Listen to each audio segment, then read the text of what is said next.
Hi everyone, I'm JD. Welcome back to my channel. So I've got my February journal spread to share. This is for the monthly prompts that I have, and I'll link below the videos if you missed it, the intro, and it's just all about my heart behind journaling. And yeah, the February prompt was love yourself. And if you're anything like me, you that kind of phrase is very, to me, not like I cringe at it because it's kind of sounds cheesy and airy fairy and life coachy and like there's nothing wrong with that at all, but just not my kind of thing.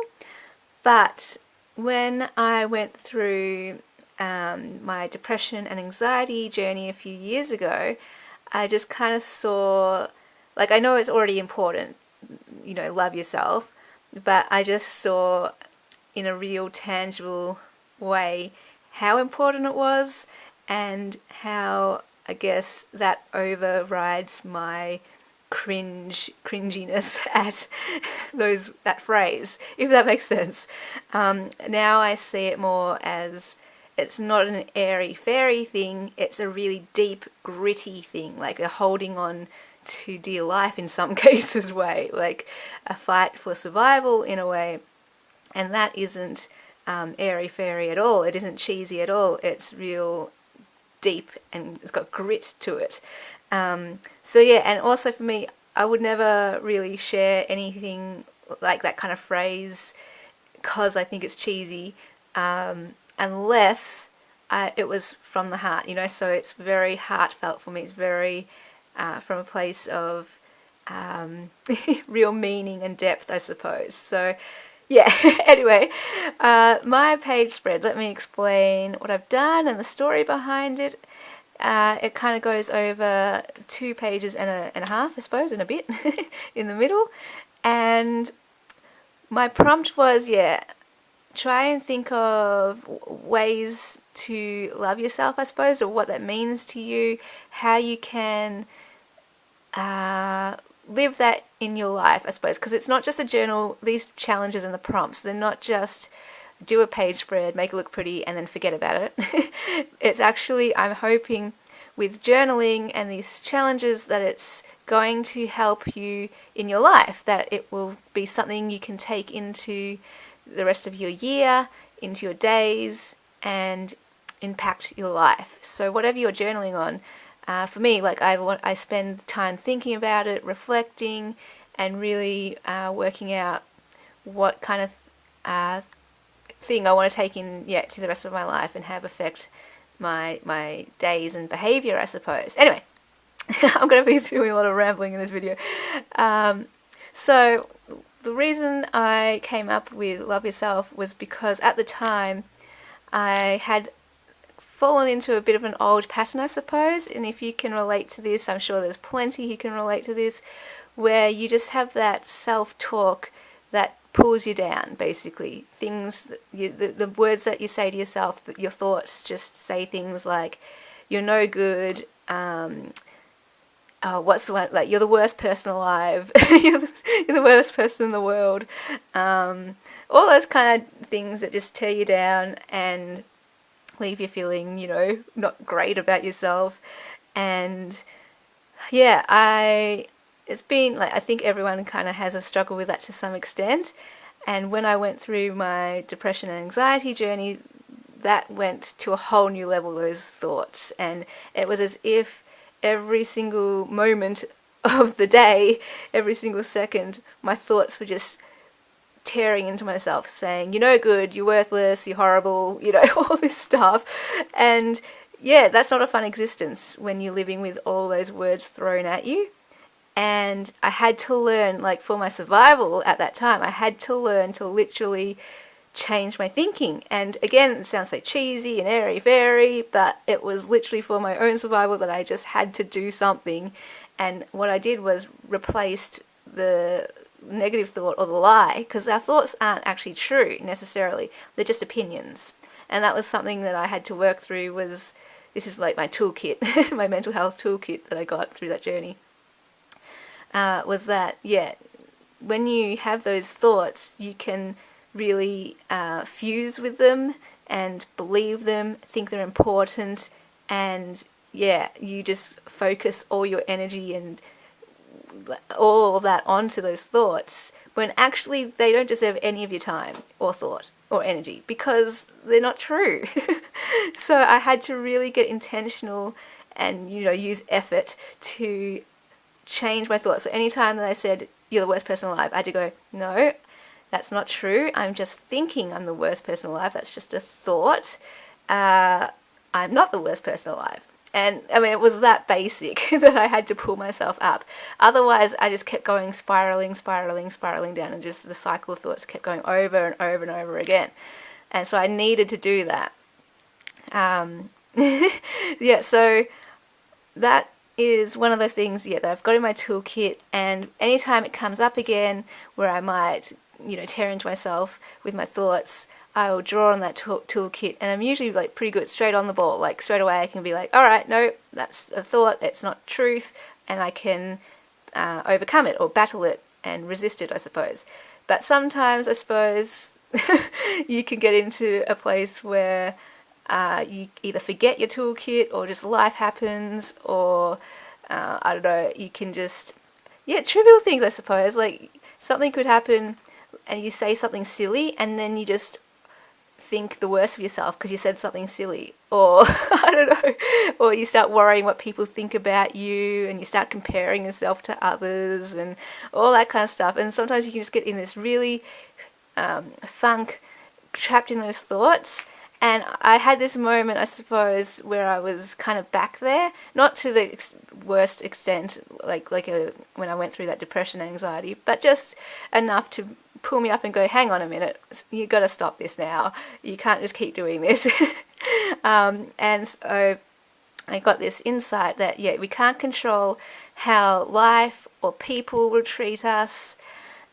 People may tear us down. Life can tear us down sometimes. But the one thing we can control is how we treat ourselves. And so make sure you do treat yourself well then. It can take effort, like, because normal patterns and the way things go, it's easier just to go along with it. And if your thoughts are naturally just tearing yourself down, you just like accept it and just let them do that. So it does take effort, I know. It's hard work sometimes. But yeah, I want to, if I can control it, then I want to do what I can to treat myself well, and to always treat myself with kindness, basically. So instead of letting those thoughts run, like have that control over me, I can pull them up and go, no, I am going to control you instead. In a way, like I will choose what thoughts I have. So yeah, just journaling about that all here. And always, I suppose, I guess when you're under pressure or something, when you're feeling under pressure, yeah, it can be, that's the time when your thoughts will attack you and you will be ruthless with yourself. I know for me, I can get really, really brutal and vicious, and just even the tone in my voice, in my thoughts, the way that I say, you're the worst, like, it's just, oh my gosh, if I said that to anyone else, they would be feeling horrible, and I would never do that. So don't do it to yourself. And it's kind of scary as well. That's the one thing as well in my toolkit, was your thoughts can be really scary if you're like tearing into yourself, saying you're the worst person alive, you're horrible, all this stuff. That's kind of, you get scared of that. And one thing that I learned was, yeah, our thoughts, that, yeah, they're not real. In terms of, they're not true. Sorry, the thoughts are very real, but they're not true, and we don't need to give them all that weight and believe them, and that they're not threatening. They're not going to put you in any danger. It's just a thought. So anyway, rambling. So all this kind of stuff, especially in those times where you might be under pressure or just really hard on yourself or whatever, just remember, for me, be gentle with yourself instead of being really, really harsh and brutal and vicious. Just be gentle, give yourself grace, be kind always, build yourself up instead of tearing yourself down. And you know, this whole idea, you have permission to love yourself, and you can learn to love yourself, like put in that time to learn to love yourself. Again, because I'm always like, that sounds so cheesy and airy-fairy, no, I'm not going to do that. But actually, you do have permission, and it's okay to do that, and it's kind of necessary, really. It is necessary to do that. And, you know, we're all on a journey in different stages of that process of loving yourself. And over here, I've got live loved, and this quote here, you are so loved. And that is like one message that I suppose I always want to share with others, and not in an airy-fairy cheesy way, but in a gritty, believe this from the depths of your being, because I believe it from the depths of my being. You are so loved. And to believe you're loved, to remember you're loved, to know you're loved, and to live out of that place knowing you're loved, knowing you're not deficient in any way, you're not defective, you're not a mistake, all that kind of stuff. So I've just got these tucked in behind there, and it says documented, this little thing, I am loved. Just say it over and over, and I know, it's like, it's a real struggle sometimes, because it's like, oh my gosh, it sounds so cheesy. But when you get that grit and that depth and all of that, the heart behind it, yeah, again, still a process, still a learning process, but this is what I'm going with. And over here, I chose this page, by the way, because it has the hearts on it already, so I was like, perfect, love yourself, heart, beautiful. Beautiful. And yeah, knowing, yeah, sometimes you can feel ugly, worthless, no good. Just a reminder, we are all beautiful just as we are. And for me, as a Christian, you know, just replacing those negative thoughts with, you are a child of God, you are meant to be here, you are created for a purpose, and one of those purposes is to be loved. Like, God just wants to pour out his love on us. And sometimes we can reject that because we don't think we're worth that love or something. But just to be open to that love and just to fully receive it, that is a really humble thing to do, and something to learn how to do fully. You are worthy and you matter. So all of these things I've just got to keep remembering, replaying over in my head, rather than those other lies, those other negative thoughts. And here I've just put on this page also a page from a illustrated dictionary, and pulled out the page that had kind, the word kind and kindness. It says things like friendly in one's conduct. So always be friendly to yourself. I mean, I think we're pretty good, most of us, at least wanting to be friendly to others and treating others with kindness. And yeah, I'm really big on, okay, let's treat ourselves the same way. Don't always do it, but definitely want to try to do that. And here, I like how it also says king here, king. And that just reminds me again, I circled it, you know, I'm a daughter of the king. I should write princess here somewhere. Created by God and, you know, loved by God. And that is the basis for me. I guess the foundation, even when I had my whole journey with depression and anxiety, one thing, of course, that did keep me afloat and hoping and fighting or whatever was that foundation that I do know God loves me, and somehow I had to kind of work that out in my life in a tangible way, not just a head knowledge way, if that makes sense.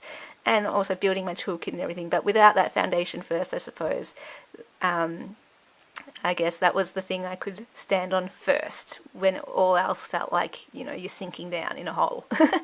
Anyway, that is, oh, and over here I've got throw kindness around like confetti, and this one says one of a kind, and I like how it's got butterflies to tie in with the butterflies, this one pink to tie in with the pink, and that's how I kind of tied in the whole page. It's kind of vintage browns and pinks in this, with a bit of floral and a bit of butterfly, and the word love and kind, trying to pull that all together. So that is my page spread, and I hope it was encouraging, and I hope it was inspiring, and you would like to journal your own entries. I mean, the February challenge is over today, it ends today, but if you still want to do this, go ahead. I can extend it a little bit, maybe by a week, if anyone is wanting to do this. The giveaway prize for the February journal challenge is the mystery pack where I'll get in contact with you, whoever wins, and just you let me know what theme you want to the mystery pack. And then in the next week I will announce the March journal prompt and also the prize for that, which is really exciting because it's a bit of a collaboration, I guess, with another fellow junk journaler.